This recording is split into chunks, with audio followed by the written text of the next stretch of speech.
익숙한 것들과의 결별이라는 책이 있습니다. 그 내용은 한마디로 대량 실업시대에 어떻게 살아갈 것인가에 대한 것입니다. 책의 구조는 이렇습니다. 외국인들이 눈으로 볼 때 부지런하지만은 가족을 제외한 이웃들에게는 인색한 한국인들에 대해서 기록하고 있습니다. 이 구절을 읽으면서 책장을 넘기지 못하고 한참 생각해 보았습니다. 우리는 정말로 자기 가족에 대하여서 끔찍하게 생각하면서도 타인에 대해서는 과연 냉정한가? 우리가 이렇게 부지런을 떠는 것은 고작 내 가족, 내 식구 잘 먹고 잘 살게 하기 위해서인가? 오늘 우리 주변의 사람들을 돌아볼 때 이런 주장에 대해서 아니라고 반박할 자신이 별로 없습니다. 오늘 성경을 보면 말세의 특징 중에 하나가 무정한 것입니다. 디모데후서 3장 1절 이하에 너는 이것을 알라 말세에 고통하는 때가 이르러 무정하며 원통을 풀지 아니하며 했습니다. 로마서 1장 31절에도 우매한 자여 배약하는 자여 무정한 자여 무자비한 자라. 정이 메마른 시대, 눈물이 메마른 시대, 감정이 메마른 시대에 우리는 무정하게 살아가고 있습니다. 서울에서 선교하고 계신 정천호 목사님이부터 메일이 왔어요. 그 메일을 보는데 지금도 한국에는 결식 학생들, 지하철역 주변에는 새우잠을 청하는 노숙자들을 보고 사역을 마치고 함께했던 사역자들과 함께 복음을 전한 이야기를 보내왔습니다. 우리가 한국을 떠나온 지 한 30년 됐는데요. 한국을 떠나올 때 그렇게 잘 사는 나라라고 이야기하지 않을 때도 노숙인들을 별로 보지 못했던 것 같습니다. 지금 잘 산다는 오늘의 우리 한국의 실정이 그렇게 어려운지 거리에 많은 노숙인들이 있다고 합니다. 지금 이 시대야말로 긍휼이 필요한 시대라 말할 수 있겠습니다. 오늘 본문을 보면 다윗 왕이 정적이었던 사울 왕의 후손들이 존재 여부를 묻고 있습니다.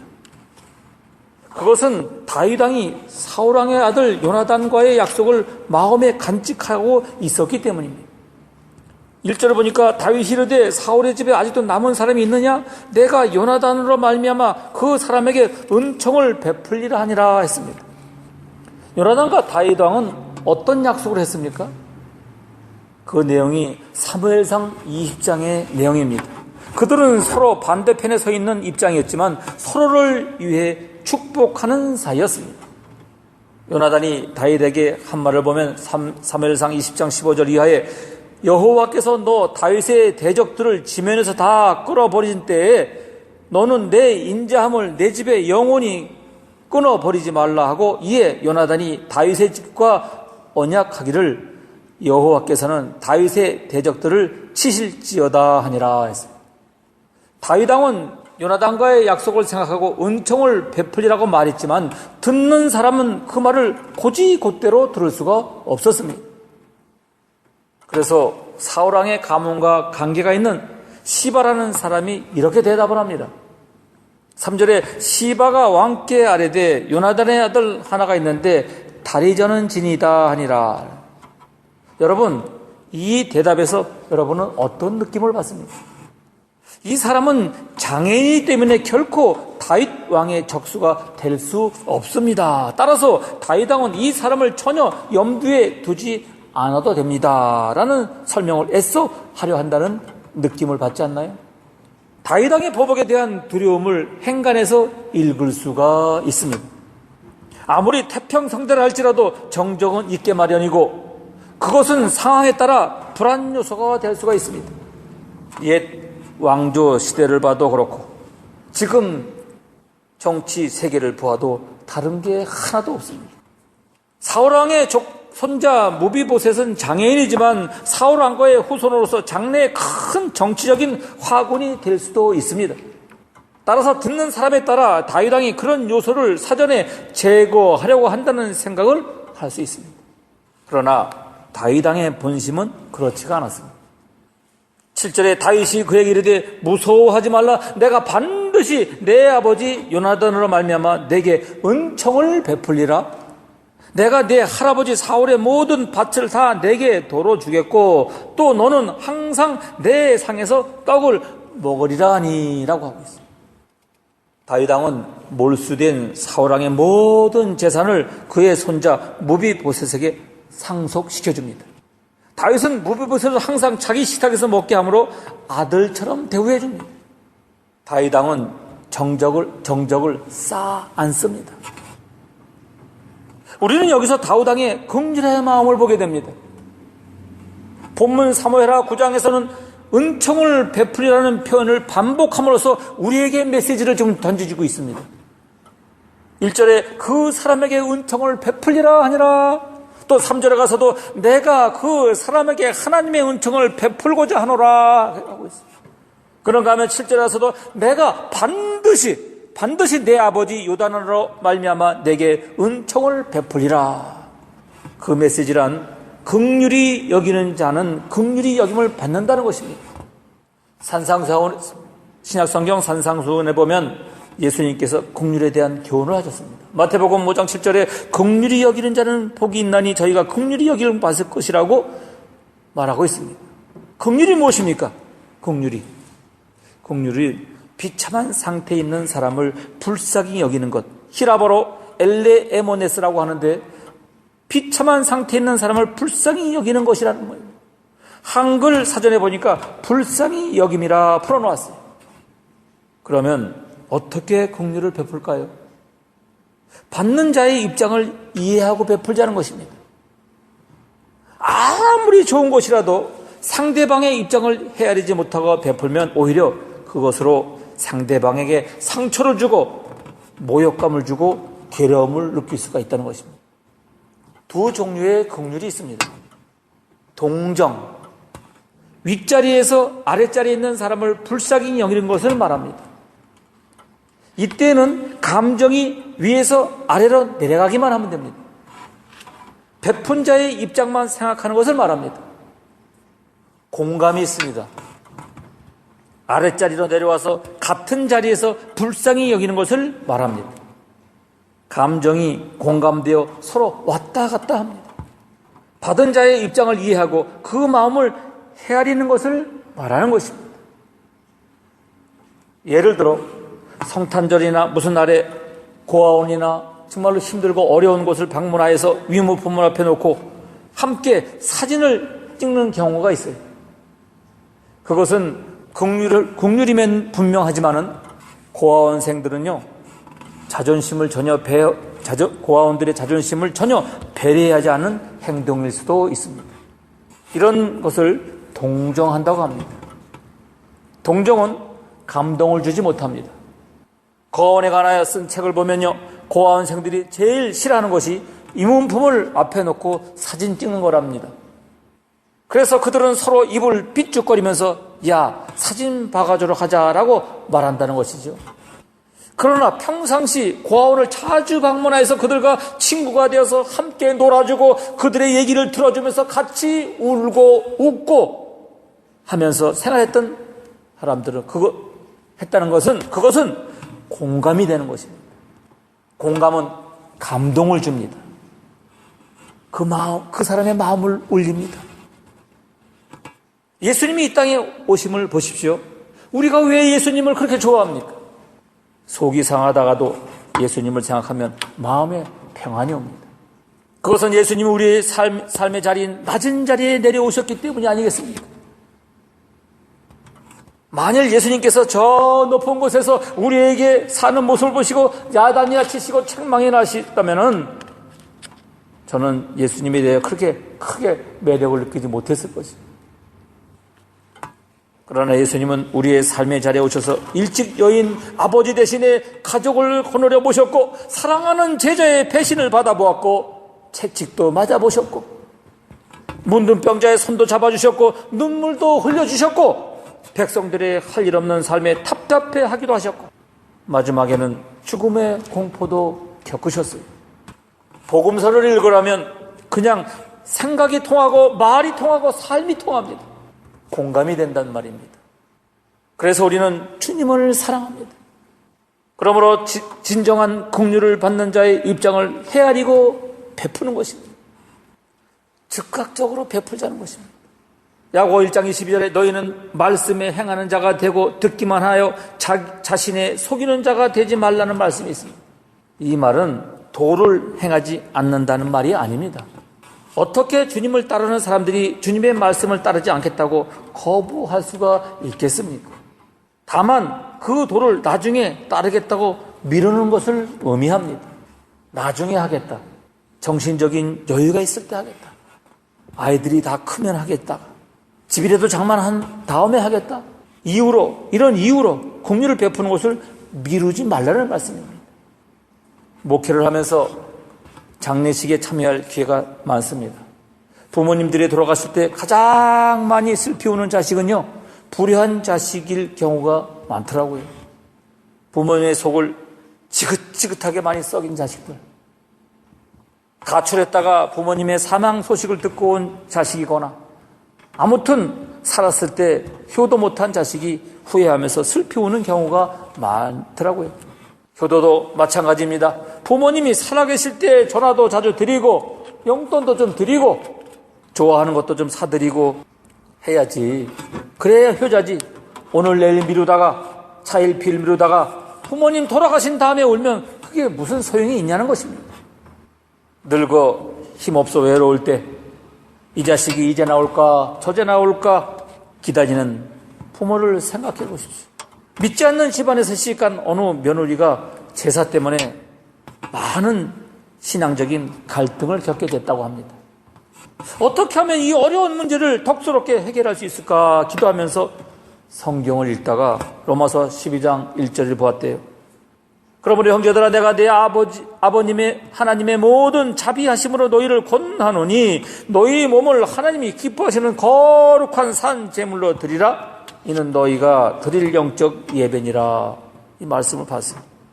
그 구절을 보다가 제물이라는 말이 눈에 번쩍 띄는데 산 제사를 드리라는 거죠. 이 믿음이 좋은 며느리는 앞뒤 구절은 생각지도 않고 그저 산 제사라는 단어만 보고 기독교 제사는 살아계실 때 드리라는 말이로구나 받아들였어요. 그리고 부모님이 생신 때 결혼기념일 때 은혼식 때 아무튼 기념이 될 때만 되면 상따라이가 부러지게 제사상을 차렸다고 합니다. 그랬더니 이 시부모님들이 감복을 해서 얘야 이제 내 식대로 하라. 내 식이 참 좋구나 하더랍니다. 꾸며낸 얘기지 아니면 진짜로 있었던 얘기인지 모르지만 살아계실 때 즉각적으로 베풀라는 메시지로 들려지지 않습니까? 크리스찬 스타트라는 책에 이런 글이 있습니다. 미국 부모가 자녀에게 가장 많이 하는 말은 나눠라입니다. 나눠라. 일본 부모가 자녀에게 가장 많이 하는 말은 남에게 폐를 끼치지 말랍니다. 남에게 폐를 끼치지 말라. 한국 부모가 자녀에게 가장 많이 하는 말은 기죽지 마. 내가 어디가 못났니? 랍니다. 그리스도인은 당신의 자녀에게 가장 많이 해야 할 말이 무엇일까요? 불쌍한 사람을 보면 그냥 지나치지 말라. 아멘. 어려운 이웃을 보면 그냥 지우치지 말라는 것입니다. 주님으로부터 한없는 긍휼을 받았음을 생각해보고 베풀자는 것입니다. 요한일서 3장 16절에 그가 우리를 위하여 목숨을 버리셨으니 우리가 이로써 사랑을 알고 우리도 형제들을 위하여 목숨을 버리는 것이 마땅하니라 했습니다. 사도 요한이 이 엄청난 말씀입니다. 우리가 긍휼을 베풀어야 하는 이유는 우리가 주님으로부터 먼저 목숨을 버리신 한없는 긍휼을 받았기 때문입니다. 토마스 뭐라는 분이 이런 말을 했어요. 그는 무고하게 잡혀 사형을 당하게 되었습니다. 그런데 그는 자기에게 사형을 언도한 재판관을 향해서 이런 말을 남겼다고 합니다. 재판관님, 나는 당신과 나와의 관계가 바울과 스테반의 관계가 되기를 바랍니다. 바울은 스테반을 죽였지만 지금쯤 천국에서 이 두 사람은 가장 좋은 친구가 되어 있을 것입니다. 왜냐하면 바울은 나중에 회개하고 사도가 되었으니까요. 재판관께서는 지금 나에게 죽음을 선고하지만 우리는 천국에서 영원한 구원을 함께 누리는 친구가 되기를 바랍니다 라고 말했다고 합니다. 재판관은 이 토마스의 무어의 뜻밖의 말을 듣고 하도 이상해 묻습니다. 되묻습니다. 나는 그대에게 사형을 선고했는데 그대가 나를 이렇게 선대하는 이유가 무엇이요? 무어가 대답하기를 나는 주님으로부터 한없는 공유를 받은 몸이기 때문입니다 라고 대답했어요. 사실 우리가 주님으로부터 받은 공유를 어떻게 측량할 수가 있겠습니까? 요한계시록 6장 16절에 산들과 바다 위에 말하되 우리 위에 떨어져 보좌에 앉으신 이의 얼굴에서와 그 어린 양의 진노에서 우리를 가리라는 말씀이 나옵니다. 얼마나 부끄럽고 두렵고 떨렸으면 차라리 산들아 나를 덮으라 바위야 나를 덮으라 했겠어요. 그런데 우리는 주님은 우리를 용서하시고 긍휼히 여겼습니다. 이런 생각만 하면 자다가도 벌떡 일어나 감사합니다 라는 고백이 저절로 나옵니다. 이런 긍휼을 받았음에도 불구하고 우리 자신이 살아가는 모습을 보면 너무 이기적이고 너무 점스럽고 너무 대응망덕하고 너무 답답하게 느껴집니다. 사랑하는 교회 여러분, 놀라운 사실은 우리가 다른 사람에게 긍휼을 베풀 때 하나님의 긍휼을 더 깊이 이해할 수가 있고 더 깊은 은혜 속에 거할 수 있다는 사실입니다. 그것은 이해하기 어렵지 않습니다. 자식을 낳아 길러보아야 부모님의 사랑을 더 깊이 알 수 있는 이치와 같습니다.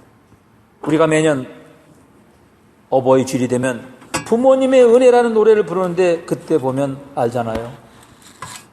어른들은 눈시울이 뻘겋게 되는데 어린 자녀들은 눈은 말똥말똥합니다. 자녀들은 부모님의 은혜, 부모님의 사랑이라는 말은 이해가 되는데 그렇게 가슴에 와닿지 않는 것입니다. 그러나 어른들은 자식을 키우면서 사랑을 쏟아 부어 보았기 때문에 부모님의 은혜 하면 마음에 와 닿는 것이 있습니다. 사랑을 해봐야 받은 사랑을 아는 것입니다. 지난주 오렌지 카운티 기독교 협의회에서 목사 사모님 사모버리식 나이트 행사가 있었어요. 협의회 목사님들이 2달가량 준비한 것을 가지고 부족하지만 최선을 다해서 섬겼습니다. 사역장에서 가정에서 힘겨운 이민생활에 하시는 사모님들 150여 분을 모시고 행사를 잘 마쳤습니다. 모든 분들이 출구하는 모습을 보면서 섬기시는 모든 목사님과 협력자 모두가 흡족해했습니다. 그래서 우리가 긍휼을 베풀 때 하나님의 은혜를 깊이 느끼는 행복한 삶을 살게 되는 것입니다. 그럼 긍휼을 베풀 때 어떤 복을 받게 되는지 살펴보겠습니다. 긍휼히 여김을 받을 것이라 이웃으로부터 긍휼히 여김을 받습니다. 흑인 폭동 사건 때가 기억이 납니다. 어느새 20년이 넘었어요. 그때 우리 한인들이 가장 큰 피해를 입었습니다. 그런데 여러분 아시잖아요. 모든 한인들이 다 피해를 본 것이 아닙니다. 흑인 저문을 인간적으로 대접하고 긍휼히 여겼던 사람들은 그 어려울 때 흑인 친구들이 그 자기가 일하는 일터를 다 지켰습니다. 영국의 빅토리아 대왕이 나이팅게일에게 준 훈장에는 다음과 같은 글이 기록되어 있다고 합니다. 긍휼을 행하는 길은 하나뿐이 아니다. 말로도 할 수 있고 돈으로도 할 수 있다. 돈도 없고 말로 할 수도 없거든 눈물로 할 수 있다. 사람들은 무엇인가 자신이 풍족히 가지고 있어야 긍휼을 베풀 수 있고 이웃을 도울 수 있다고 생각합니다. 그러나 긍휼은 돈이 있다고 해서 좋은 자리에 앉았다고 해서 베풀 수 있는 것이 아니라는 것입니다. 긍휼은 오직 우리의 마음속에 자비의 영이 충만 때 이루어지는 사랑의 행위인 것입니다. 긍휼은 불쌍히 여김의 마음으로 3가지 의미가 있습니다. 긍휼은 전제 조건이 없습니다. 긍휼은 이유가 없습니다. 긍휼은 보상을 바라지 않습니다. 무조건적인 사랑, 이유 없는 사랑, 보상 없는 사랑, 아니 죽기까지 사랑하시는 하나님의 무제한적인 사랑이 바로 긍휼이라는 것입니다. 하나님으로부터 긍휼히 여김을 받습니다. 야고보 2장 13절에 긍휼을 행하지 아니하는 자에게는 긍휼이 없는 심판이 있으리라 했습니다. 우리가 그날에 하나님을 만나면 무엇을 사정하게 될까요? 그때 가서도 잘 살게 해달라고 기도하겠습니까? 성공하게 해달라고 하겠습니까? 먼저 죄를 많이 졌으니 긍휼히 여겨달라고 구할 것 아니겠습니까? 그때 하나님이 되묻는 말씀은 너는 세상에 살면서 얼마나 다른 사람에게 긍휼을 베풀었냐입니다. 긍휼을 행하지 아니하는 자에게는 긍휼 없는 심판이 있습니다. 다윗 왕은 긍휼을 베풀었더니 하나님으로부터 사람들로부터 긍휼히 응을 받는 축복을 받았습니다. 지난주 어느 기관에서 어려운 가정에 행사비로 책장 한 데서 100가정을 선정해 구제비를 주겠다고 연락이 왔어요. 그래서 우리 집사님 한 분에게 전화로 말씀을 드렸더니 그 여집사님께서 하시는 말씀이 목사님 저보다도 더 어려운 가정을 드리자고 말씀을 했어요. 사양을 하셨습니다. 여러분 우리 모두가 이런 마음으로 살아갈 때 우리의 사회가 우리 주님이 원하시는 아름다운 사회가 되지 않겠습니까? 사랑하는 성도 여러분, 우리 모두가 긍휼을 행하며 살아갈 때 주님으로부터 긍휼함을 받는 축복의 삶을 살 수 있기를 주님의 이름으로 축원합니다. 기도하겠습니다.